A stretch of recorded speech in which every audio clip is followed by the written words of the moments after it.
Everyone, welcome back to the channel and the third and final episode for this set of Scooby-Doo reaction videos. So the last two episodes we rated Snow Like Home a 5.5 and Now Museum Now You Don't a 6 out of 10. Today we'll be reacting to Scooby-Dude, which was released on November 5th, 1988, episode number 9, series episode 186. And in this episode, the kids head over to the Marine Institute to help Velma's Aunt Thelma to figure out where all the dolphins have disappeared to, where they discovered a headless skateboarder who tries to chase them away. Okay, so we've had a couple Shaggy relatives, but this is our first Velma relative, which is pretty cool.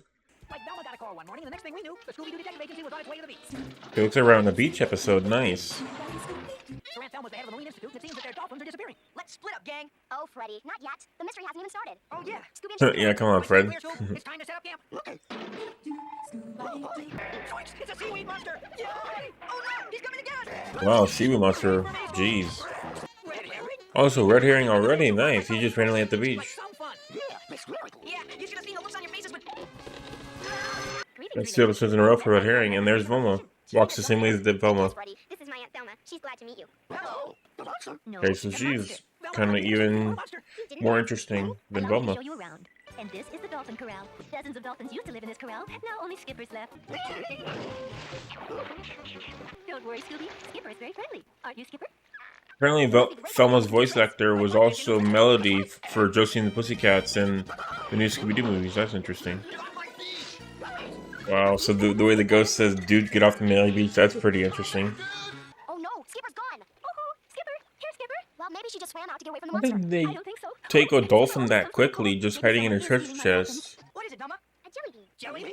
Stand back, Velma. Scoob and I will handle Found a this. jelly bean. Okay, that's the first clue, the one she said Jinkies about. This is one mystery I can really sink my teeth into. I think for some they really even shared food, even though it's obviously suspicious. I guess I did my part to keep the beach clean. Red, you better watch or you might get into trouble. Sandy Sneakers of the Beach Patrol. I wouldn't be going around in a monster. Sandy Sneakers Beach Patrol, so we have another person. Oh, get over here. Ah, I was just kidding. Can't you take a joke? And just what are you doing with all this stuff in your Jeep? Well, that's because I work for the beach. Ice chest scuba gear, what would that have to do with the dolphin? Maybe feeding him fish? Dudes, and I'm gnarly Charlie, dudes, and I'm glad that monster showed up. We have another freaking person that's all about it. I can surf all day and hardly see anyone. He sure talks like that monster. Yeah. He sure looks suspicious. He sure is cute. It's just normal lingo, really. I don't know if he sounds particularly like the monster. Wow, hi dudes. You're the first customers I've had since that monster showed up. So that's why they're all gonna speak like that to try to get everybody to suspect. All your business has been scared away, huh? Oh yeah, it's terrible. Like at least you got lots of time to practice your skateboarding. Yeah. Nope, I don't know how to ride them. I just rent them. That's something we really ask permission. They kind of just do whatever they want. That's kind of funny. Going, Scooby. The way he moves around is pretty interesting too, and the way he holds his head. I wonder how they'll explain it later. Maybe it's a remote control head. Should be back in 1.8 seconds. Elbow pads, check. Monster, Here, dude. check. Check. Like you stay here in case Nice. The check thing's pretty cute too. I like that. Scooby and Shaggy could be tunneling through. Freddy, why don't we just try the door? Daphne's smarter than that with Fred in the plans. It says here that Al used to be an international skateboard champ. Okay, gotcha. That's sure not very smart. Drugs can mess you up, even kill you.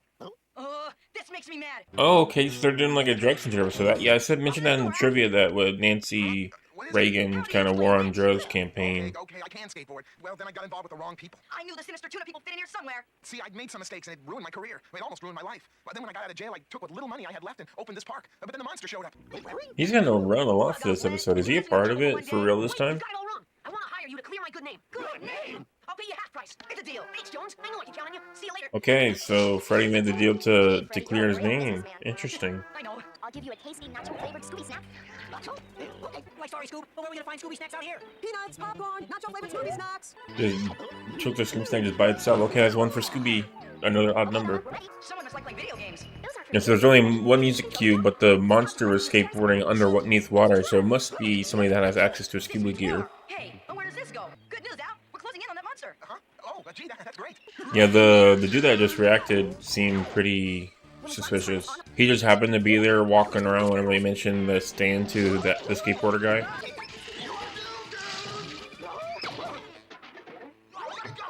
Good work, Scooby. You caught the monster. No, a speaker. Yeah, okay, I knew it. Yeah, definitely. That makes sense. Well, we have caught the monster, but do you know who it is? Yeah, I think so. I think it's the surfer. Suspect is Gnarly Charlie. This one's actually a bit confusing. Gnarly Charlie. Like he thought the Marine Institute made the beach too crowded. Suspect number 3 has got to be Red Herring. Hang on, Wedhead. I'm paying you to prove I'm innocent. Yeah, Fred. There's one more suspect. Like who's that, Velma? Al. They've been using this stolen dolphins to transport their drugs. Yeah, you twerps ruined everything. Oh, okay, so he's still in the wrong crowd.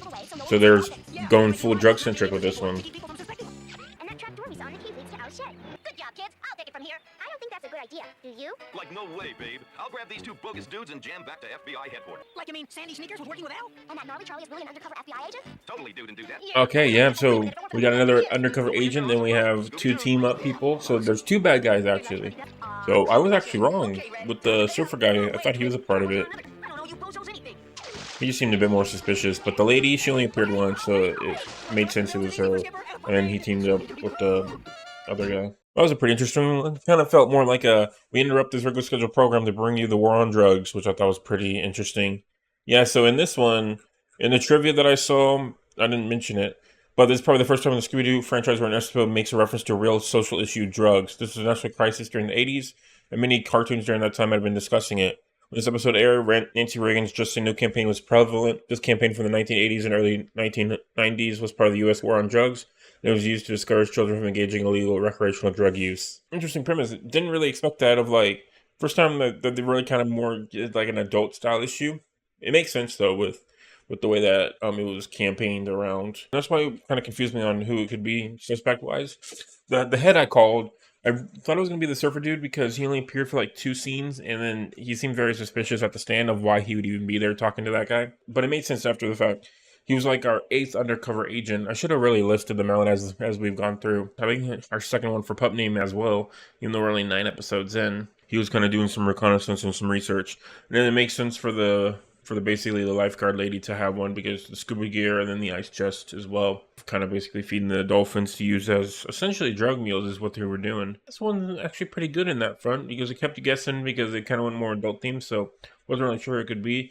The way he revealed himself, like he didn't take off a costume or anything, he just using that as a disguise. It's like, yeah, you guys are going to go to jail for a long time, and he already knew the lady was in on it, but still used the Scooby gang to help him out, make sure that they got the main dealer, which was the other guy, Al. I think I'm going to give this one another 6 out of 10. Really enjoyed that. I thought it was pretty well done, and I think it makes sense for a Scooby-Doo episode, which is why I'm going to give it a 6 out of 10 for this one. So 2 back-to-back 6 out of 10s. Bring our average score as we get into the last 4 episodes to a 5.89 out of 10 on average, which I really like. I think that's a really good score so far. So some inning statistics. We had 5 snacks eaten for Scooby and Shaggy each for pup named Scooby-Doo number 8. Shaggy goes on the board for pup named Scooby-Doo with 5 snacks eaten, bringing his total eaten to 504 across all series. Scooby got 1 in this episode and then 1 last episode, bringing his total for this season to 10,521, bringing his total across all series to 11,065. So definitely the most he's ever eaten in this season, which is pretty crazy. And then we have property damage stayed the same. All they've destroyed so far has been basically like environmental things like part of the world like snow or that mine shaft a couple episodes ago that didn't really have much damage to it because it wasn't really a thing. So I didn't really count it. So yeah, that's property damage stays the same. And as we get into the next couple episodes, I'm excited to continue on with the series as we get closer to ending off season 1. Thank you everyone so much for watching, and I will see you next week for the next 2 episodes of Scooby-Doo and the next movie. Have a great day.